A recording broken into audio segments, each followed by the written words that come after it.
சிந்து பைரவியில வரும் காலங்கள்ல என்ன நடக்க போகுதுன்னு பார்க்கலாம். இங்க பைரவிக்கு செம்ம கோவத்துல எல்லாத்தையும் தூக்கி போட்டுறாங்களா. ஆறுமுகத்தை பார்க்கவே பாவமா தாங்க இருக்கு. உண்மையிலே ஆறுமுகம் ஐயோ உன் உன் நிலைமை பரிதாபம் அப்படின்னு தாங்க சொல்லணும். இப்ப என்ன பண்றாரு, எப்படியாவது அவகிட்ட உண்மையை நிரூபிக்கணும் அப்படின்னு போராட ஆரம்பிக்கிறாங்க. நேரா சஞ்சய் கிட்ட போறாங்க. சஞ்சய் கிட்ட போன கையோட இவன் வந்தான்னு தெரிஞ்ச கையோட ஆளை அப்படியே செட் பண்றான். வாங்க ஆறுமுகம், என்ன ஆறுமுகம் அப்படின்னு சொல்ல, லே ரொம்ப நடிக்காதடா அப்படின்னு சொல்லிட்டு, நீ இப்படிலாம் நடிப்பேன் நான் நினைக்கவே இல்லடா, என் பொண்டாட்டி என்கிட்ட பிரிச்சுட்டு இல்லடா அப்படின்னு சொல்ல, ஆமா அப்படிதான் பிரிப்பேன், நீ பாட்டுக்கு என் லவ்வரை தூக்கி கல்யாணம் பண்ணிட்டு போனீங்கன்னா லட்டை திங்கிற மாதிரி தூக்கிட்டு போனியடா, நான் எப்படி விடுவேன் அப்படி சொல்ல, இங்க பாரு நீ இப்படிலாம் பண்ணாத அவ்வளவுதான் உனக்கு அப்படின்னு சொல்லிட்டு, என்ன பண்ணுவ என்ன பண்ணுவையா அப்படின்னு வச்சு அடிக்கிறாரு பாருங்க ஆறுமுக சஞ்சய. அப்படியே அடியை வாங்குறான். வாங்கினதுக்கு அப்புறம் என்ன பண்றான், 2 ஆளை பிடிச்சு ஆறுமுகத்தை இறுக்கி பிடிச்சிட்டு அடி சாத்த கையில் அப்படியே ஒரு கீரை விட்டுறான். என்னடா பாக்குற, இந்த கீரல் எப்போ உனக்கு நினைப்பு இருக்கணும், இந்த சஞ்சய் நமக்கு வேண்டாம், இந்த பைரவி நமக்கு வேண்டாம்னு நினைப்பு வரணும், அதுக்காக அவன் கையில கீரனே அப்படின்னு சொல்லி கீரை அப்படியே துடிச்சு போறாரு. அடிச்சு நல்லா பயங்கரமா வச்சு விட்டுறாங்க. மாரியா சொல்றேன் ஓடிப்படா அப்படின்னு சஞ்சய் ஆறுமுகத்தை திட்ட, ஆறுமுகம் செம கோவப்படுறாரு. இங்க பாரு உன்னை நான் சும்மா விட மாட்டேன்டா, நான் பைரவிட்ட இது எல்லாத்தையும் சொல்லுவேன்டா, சொல்லிக்கடா, என்ன ஒன்னும் பண்ண முடியாதுடா அப்படின்னு சொல்ல ஆறுமுகம் அங்கேருந்து கிளம்புறாங்க. அதுக்கிடையில இங்க பாத்தீங்கன்னா பைரவிக்கு இவன் கால் பண்ணி சொல்லிடுறான் எல்லாத்தையுமே, என்னை அடிச்சுட்டு போயிட்டாங்க பாரு அப்படின்னு சொல்லிட்டு காயங்கள்லாம் கட்டுகள்லாம் காமிக்க, சே இந்த அளவுக்கு மோசமான இருக்காரு வரட்டும் அப்படிங்கிறாங்க. அப்புறம் பைரவி அவன் என்னை ரொம்ப பேசிட்டு தனக்கு தானே கையில கிழிச்சுக்கிட்டான். பைரவி என்ன சொல்ற சஞ்சய், ஆமா கையில கிழிச்சுக்கிட்டு நீ கிழிச்சே நான் போய் என் பொண்டாட்ட சொல்லுவேண்டான்ட்டு வர்றான், நீ தான் பைரவி அப்படிங்கிற, நீ பேசாம இரு சஞ்சய் நான் பாத்துக்கிறேன் அப்படிங்கிற, இவன் சட்டையெல்லாம் கிழிஞ்சு அப்படியே ஒரு மாதிரியா வராங்க. வரையில எல்லாரும் வாசல் நிக்கிறாங்க. உங்க பிள்ளை இப்படி போய் சஞ்சய் அடிச்சுட்டு வந்திருக்காரு அத்தை அப்படின்னு பைரவி சொல்ல எல்லாரும் பாத்துட்டு இருக்காங்க. இங்க ஆறுமுகத்தை பார்த்தோன்னா, நில்றா எங்கடா போயிட்டு வர அப்படிங்கிற, பைரவி உங்ககிட்ட நான் ஒண்ணு சொல்லணும், எல்லாத்துட்டையும் ஒண்ணு சொல்லணும் அப்படிங்கிற, என்ன சொல்ல போற, அந்த பையலை அடிச்சுட்டு வந்தியா அதை சொல்ல போறியா அப்படிங்கிற, ஓ போன் பண்ணி சொல்லிட்டானா, அவன் உண்மையை சொல்லிக்க மாட்டான்னு எனக்கு தெரியுது, ஆனா நான் நியாயம் தான் கேட்க போனேன், என்ன அடின்னு அடிச்சிட்டான் தெரியுமா, ஓ நீ நியாயம் கேட்க போல அவன் அடிச்சானா, அதுக்காக தனக்கு தானே கீறிக்கிட்டியா அப்படிங்கிற கோவம் வந்துருச்சு ஆறுமுகத்துக்கு. என்னது நான் கீறிட்டேனா, அவன் தான் இங்க பாரு கிழிச்சு விட்டுருக்கான், அதான் தெரியுமே நீயே பண்ணிக்கிட்டு அப்படியே பொய்யா நான் போய் சொல்ல வேண்டான்னு சொல்லிட்டு தானே வந்திருக்க, ஐயோ பைரவி நம்ப பைரவி நான் அப்படிலாம் பண்ணல பைரவி, அவன் தான் என்ன பண்றான் நீ புரிஞ்சுக்கையே அப்படின்னு சொல்லி எவ்வளவு சொன்னாலும் பைரவி யாரும் கேட்கவே இல்லைங்க. அதுக்கப்புறம் போய் உள்ள உட்காந்துருக்காங்களா, உட்காந்தோன்னே உங்களுக்கு எல்லாத்துக்கும் நான் ஒண்ணு நிரூபிக்கிறேன் பாருங்க அப்படின்னு சொல்லிட்டு, என்னடா நிரூபிக்க போற அப்படிங்கல, அங்கே அவங்க போன கையோட சஞ்சய் இப்படி எல்லாம் சொல்றாங்களா, சொன்னது முதற்கொண்டு எல்லாமே ரெக்கார்ட்ல இருக்கு, போன் அங்கே வச்சுட்டு வந்துடுறாருங்க. கரெக்டா வீடியோ கால்ல பண்ணிட்டு, அந்த வீடியோ கால் யாருக்கு பண்ணியிருக்காருன்னா நம்ம சிவாவுக்கு தான் பண்ணியிருக்கிறாங்க, அப்படியே நடக்கிறத இங்க பாருங்க அப்படின்னு காமிக்க பாக்குறாங்க. சஞ்சய் என்ன பண்றான், சே தப்பிட்டானே தப்பிச்சுட்டானே. அங்கே 2 பேரும், சார் இப்ப என்ன சார் பண்ணலாம், அட விடு இதையே இன்னும் காரணம் காமிப்போம், கொஞ்சம் கொஞ்சமா அவனை பத்தின நினைப்ப பைரவிக்கு நஞ்சா விதைச்சு அப்படியே விரட்டி விட சொல்லுவோம், இப்பவே தாலியா தெரிஞ்சுட்டானா இனிமே இருக்கு, அவன் எப்படி என் லவ்வரை அவன் கட்டிக்க போச்சு, என் பைரவி அழகுக்கு நான் தான் அவளை அனுபவிக்கணும் கொண்டாடணும் அப்படிங்கிற சீ அப்படின்னு திரும்பிக்கிறாங்களா. எல்லாரும் அந்த வீட்டுல நான் ஐஸ் வச்சிருக்கேன்ல, எல்லாத்துக்கும் நான் நல்லதுல பண்ணிருக்கிறேன், அதனால என்னத்தான் நம்புவாங்க, ஆனா அந்த வீட்டுல அந்த சிவாவும் சிந்துவும் மட்டும் என் மேல ஒரு சந்தேக பார்வை இருக்குன்னு நினைக்கிறேன், அதுங்களையும் கரெக்ட் பண்ணணும் அப்படிங்கிற, சார் கொஞ்சம் பாத்துங்க சார், இன்னொருத்தன் பொண்டாட்டி டேய் அடிச்சனுவையா அப்படின்னு அடிக்கிறான். யாரா இன்னொருத்தன் பொண்டாட்டி, அவதான்டா என் காதலி தாண்டா அவன் கட்டிட்டு போனான் கருவா பைய, அவனுக்கெல்லாம் படிக்காதவனுக்கு என் காதலியா கிடைச்சிச்சு, என் பைரவி இருக்கே அழகு தேவதடா, அப்படியே நெத்தியில இருந்து கால் கழுத்து சோல்று எல்லாத்தையும் அங்கங்கமா ரசிக்கணும்டா அப்படிங்கல, அப்படியோ அப்படின்னு சொல்லிட்டு, சிவா அதை கட் பண்ணுங்க அப்படிங்கிறாங்க. போதுமா இல்ல இன்னமும், போதும் அவன் இவ்வளவு பேசிட்டான் இதுக்கு மேல என்ன இருக்கு அப்படிங்கிறாங்க. இல்ல பைரவி கேளு இன்னும் அவன் என்னென்ன பேசுறான்னு அப்படிங்கல பாக்குறாங்களா. சார் இப்ப நீங்க தான் கையில கிழிச்சியன்னு சொல்லிட்டா, அவன் சொன்னாலும் பைரவி அது ஒரு மக்கு என்ன அப்படி நம்ப மாட்டாங்க, அன்னபூர்ணி இருக்கே அது ஒரு கிறுக்கு, அது ஒரு இது டம்மி பீஸு, அப்படியோ நீ ஆறுமுகம் உன்னை நான் நம்ப மாட்டேன், என் மூஞ்சில முழிக்காத அப்படின்னு தான் சொல்லும், அது ஒரே டயலாக்கு அப்படின்னு மட்டம் தட்டி பேச அப்படியே கோவம் ஆகுது. ஐயா ஆறுமுகம்னு கட்டி பிடிச்சி அழுகுறாங்க.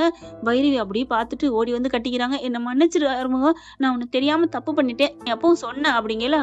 அடுத்த செகண்டே சிந்து வந்து கட்டிக்கிறாங்க. சிந்து இருந்துட்டு விடு பைரவி ஒண்ணு இல்ல சிந்து நீ சொன்ன, நான் தான் உன்னை நம்பாம போயிட்டேன் அப்படின்னு சொல்லிட்டு, இப்ப அவன் என்ன பண்றது, அவனை போய் 4 சாத்துறேன் அப்படின்னு பைரவி கிளம்ப ஆறுமுகம் கையை பிடிக்கிறாரு. வேணாம் பைரவி போயிட்டு சாக்கடையில கல்ல விட்டுருந்தா நமக்கு தான் நாரும், அதனால விட்டுரு அப்படிங்கிறாங்க. இல்ல ஆறுமுகம் நான் அவனை சும்மா விட மாட்டேன் அப்படின்னு சொல்லி கிளம்புறாங்க. விடு நான் விட்டுறேன் நாளைக்கு பாத்துக்குவோம் அப்படிங்கிறாங்க. எப்படி உங்க மேல பொய் கேஸ் போட போச்சு, பொய்யா சொல்லி ஐயோ எவ்வளவு பேசிருக்கிறான் என்கிட்ட, 20 லட்சம் கொடுத்துட்டு உங்ககிட்டையும் போட்டு கொடுத்து என்கிட்டையும் போட்டு கொடுத்து அப்படியே தலையை பிடிச்சுக்கிறாங்க. அன்னபூர்ணி பாக்குது, ஆறுமுகம் என்ன மன்னிச்சிடா அப்படின்ட்டு. சிந்து நீ அன்னைக்கே சொன்ன, நான் அப்பவே கொஞ்சமா நினைச்சிருக்கணும் அப்படி சொல்ல. நீ போவேன் உன் மேல அவ்வளவு உரி பேசுவான் அப்படி சொல்ல. சரி நான் கிளம்புறேன், அவனை நான் என்னால விட முடியல அப்படி சொல்ல. சிந்து என்ன பண்ணுது, நானும் வர்றேன் அப்படின்னு சொல்றாங்க. நீ வேணா, நானே தனியா போறேன். தனியெல்லாம் போக கூடாது, நான் வேணா வெளியில நின்னுக்கிறேன், நீ மட்டும் போ அப்படின்னு சொல்ல. உடனே சிவா வந்துட்டு நீ மட்டும் போக கூடாது, நானும் வரேன் அப்படின்னு சொல்லிட்டு கிளம்புறாங்க. ஆறுமுகமும் நானும் வரேன் அப்படிங்க. அன்னபூரணி நானும் வரேன். சரி ஏன் தனித்தனியா சொல்றீங்க, எல்லாரும் வாங்க அப்படின்னு போறாங்க. போயிட்டு மெதுவா அங்கே தனியாவே காரை நிப்பாட்டிட்டு பைரவி மட்டும் உள்ளர போறாங்க. உள்ளர போன கையோட பைரவி சஞ்சய் அப்படி சொல்ல. பைரவி டக்கு டக்குன்னு அப்படின்னு அடிக்க ஆரம்பிக்கிறான். வந்துட்டியா பைரவி, இங்க பாரு பைரவி, என்ன அடிச்சு போட்டு போயிட்டான், அம்மா ஐயோ அப்படின்னு கத்த. ஐயோ சஞ்சய் இப்படி ஆச்சா சஞ்சய், நான் தப்பு பண்ணிட்டேன், அந்த ஆறுமுகத்தை நான் கல்யாணமே பண்ணிருக்க கூடாது, அவனால உனக்கு எவ்வளவு இது, எனக்கு எவ்வளவு பெஸ்ட் ஃப்ரெண்டு அப்படி சொல்ல. ஹை அப்படியே ஒரு சந்தோஷம் வருது. அந்த மூஞ்சி எல்லாரும் வெளில பாக்குறாங்க. பாத்தியா சிந்து சொல்லுது, பாத்தியா டாக்டரே எப்படின்னு. ஆமா சிந்து நீ சொன்னது சரிதான். அப்படியே பைரவி செம்ம காண்டாடுறாங்க. அப்படியே அவன் முகம் மாறுறதையும் வீடியோ எடுக்கிறாங்க. சஞ்சய் நீ கவலைப்படாத சஞ்சய், நான் இருக்கேன் உனக்கு, நான் உனக்கு இன்னைக்கு ஃபுல்லா இங்க இருந்து உனக்கு நான் ட்ரீட்மெண்ட் பண்றேன். பைரவி நிஜமாவா அப்படிங்கிற கையை பிடிக்கிறாரு. ஆமா பைரவி. ஆறுமுகம் ஐயோ நடிப்பா இருந்தாலும் என் பொண்டாட்டி கையை பிடிக்கிறானே அப்படின்னு அப்படியே போகையில, மச்சான் நீங்க போக கூடாது, நில்லுங்க, அவன் இன்னும் என்ன பண்றான்னு பாக்கணும் அப்படிங்கல. இங்க பாரு ஆறுமுகத்தை எனக்கு சுத்தமா பிடிக்கல, அவனை நான் டைவர்ஸ் பண்ண போறேன். சூப்பர் பைரவி சூப்பர், உன்னை நான் நல்லா படிக்க வைக்கிறேன், நீ என்ன வேலை பார்க்கணும் நான் எல்லாம் பண்றேன் அப்படின்னு சொல்லிட்டு. நான் எப்படி நான் போக முடியும் ஒத்தாளா, நீ ஏன் ஒத்தாளா போக நினைக்கிற, நான் இருக்கேன்ல, நீ எப்படி எனக்கு ஹெல்ப் பண்ண முடியும், நான் ஃப்ரெண்டா இருந்தா தானே உனக்கு ஹெல்ப் பண்ண முடியாது, நான் உன் புருஷனாயிட்டா எல்லாம் பண்ணலாம்ல. சஞ்சய் என்ன சொல்ற. ஆமா பைரவி, உன்னை நான் உயிருக்கு லவ் பண்றேன் தெரியுமா, எவ்வளவு நேசிக்கிறேன் தெரியுமா, உனக்கா நான் எவ்வளவு பாடுபட்டிருக்கேன் தெரியுமா, என்ன பாடுபட்டிருக்க. அது வந்து ஆறுமுகத்தை அடிச்சதானே. ஆமா ஆறுமுகத்தை அடிச்சு என்னென்ன பண்ணிருக்கேன் தெரியுமா. ஐயோ எல்லா உண்மையும் உளறிட்டேனே பைரவி, அது வந்து அப்படிங்கிற அடத்து அப்படின்னு சொல்லி சப்புன்னு ஒரு அரை. மானம் கட்டவனே, நீலாம் ஒரு மனுஷனடா, நட்புக்கு ஒரு மரியாதை கொடுத்தியாடா, நட்புனா என்னன்னு தெரியுமாடா, நண்பனா என்னன்னு தெரியுமாடா அப்படின்னு சொல்லிட்டு 4 சாத்த. ஏய் என்ன திமுறா அப்படின்னு சொல்லிட்டு அப்படியே திரும்புறா. என்னடா எட்டுனா குடும்பம் எப்படி இல்லைன்னா காலை பிடிங்கிற மாதிரி எகிரி பேசுற. ஆமாடி நீ என்ன பெரிய இவளா, பெரிய ரதியா, ரொம்ப திமுறா பேசுற. ஏதோ ஹைட் வெயிட்டா நல்லா படிச்சவளா கூட இருக்கியே, பழகணும் நல்லா இருக்கேன்னு ரொம்ப பண்ற, ஏதோ நல்லா பார்க்க கொஞ்சம் கலரா நல்லா தளன்னு இருக்கேன்னு பார்த்தா ரொம்ப பண்ற அப்படின்னு சொல்லிட்டு கையை பிடிச்சி இழுத்து அணைக்க பாக்குறாரு. டேய் கையை விடு சஞ்சய் அப்படின்னு அடிக்கிறாங்க. அடிச்சாலும் இங்க யாரும் இல்லடி உன்னை கேட்கறதுக்கு, நான் உன்னை கட்டி பிடிப்பேன், முத்தம் கொடுப்பேன், இங்கே இன்னைக்கே மேட்டரை முடிப்பேன்டியா, அப்புறம் இருக்குடி உனக்கு, அப்புறம் நீ என்ன கல்யாணம் பண்ணித்தானே ஆகணும்னு பிடிச்சி இழுத்து முத்தம் கொடுக்க போக சப்புன்னு அப்படி கண்ணத்துல ஒரு குட்டு கொடுக்குறாரு பாருங்க ஆறுமுகம். அப்படியே விழுக, அப்படியே கண்ணை 4 அஷ்டகோணம் போகுது. டேய் நீ எப்போடாங்க வந்தேன்னு கண்ணை ஆறு மாற போக எல்லாரும் வந்துடுறாங்க. எல்லாரும் வந்திருக்கா என் பைரவிக்காண்டி அப்படின்னு சாத்துன்னு சஞ்சயை போட்டு படுக்க வச்சு குமுறுறாங்க. பைரவி செம்ம காண்டு நிக்கிறாங்க. இவெல்லாம் ஒரு மனுஷன், இவன் மேல கையே படக்கூடாது, வாங்க நம்ம எல்லாரும் கிளம்புவோம் அப்படின்னு சொல்லிட்டு எல்லாரும் கிளம்புறாங்க. அதுக்கப்புறம் பாக்குறாங்களா, உன்னை இதோட விடுறோம்னு நினைக்காத, கொண்டே உள்ளார தள்ளிருப்போம், ஏதோ 1-2 நல்லது பண்ணிருக்கேன் எங்க குடும்பத்துக்கு, அதனால நான் விட்டுட்டு போறேன்டா அப்படின்னு அன்னபூர்ணி சொல்லிட்டு கிளம்புறாங்க. அதுக்கப்புறம் போகையிலே சிந்து உனக்கு தான் நான் நன்றி சொல்லணும் அப்படின்னு பைரவி கையை பிடிச்சி நன்றி சொல்றாங்க. பைரவி ஒன்னும் இல்ல விடு, நான் என்ன பண்ணேன், நீ தான் அவன் மேல ஒரு கண்ணு வையே, அவன் வந்து கெட்டவனா இருக்கான் அப்படின்னு நீ சொன்ன அப்படிங்கல. ஆர்வமா பாக்குறாங்க. சிந்து என்னம்மா நீயே பைரவிக்கு கண்ணு வைன்னு சொல்லிக்க. ஐயோ மச்சான் கண்ணு வைனா அந்த கண்ணு இல்ல அப்படிங்கல. அப்புறம் தென்னங்கண்ணா மாங்கண்ணா, ஐயோ விவசாயிங்கிறத நிரூபிக்கிறாரே மச்சான் அப்படின்னு சொல்லி எல்லாரும் சந்தோஷமா ஜாலியா சிரிச்சு பேசிட்டு வராங்க. அப்போதைக்கு வேகமா ஏய் என்ன அவங்க முன்னாடி போற அப்படின்னு சிந்து கையை பிடிச்சி இழுக்கிறாரு. அப்படியே வந்து சிவா மேல சாஞ்சிடுறாங்க.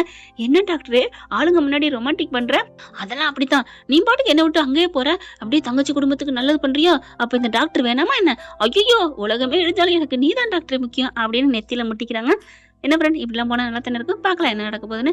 இந்த பத்தி உங்களுக்கு பிடிச்சிருந்துச்சுன்னா அவங்க பொண்ணான கையால் ஒரு லைக்கை போட்டு சப்ஸ்கிரைப் பண்ணி ஆதரவு கொடுங்க அன்பு உறவுகளே. Thank you friend. இந்த வீடியோ உங்களுக்கு பிடிச்சிருந்தா தயவு செய்து லைக் பண்ணுங்க. இன்னும் அப்டேட்ஸ்க்காக சேனலை சப்ஸ்கிரைப் பண்ண மறக்காதீங்க. நம்ம கிட்ட இருக்க எல்லா சேனல்ஸோட லேட்டஸ்ட் வீடியோ அப்டேட்ஸ்க்காக மேல ரைட் சைட்ல காட்டுற லிங்கை கிளிக் பண்ணி வாட்ஸ்அப் குரூப்ல ஜாயின் பண்ணுங்க. உங்களிடம் விடைபெறுவது நான் உங்கள் மெஹர்.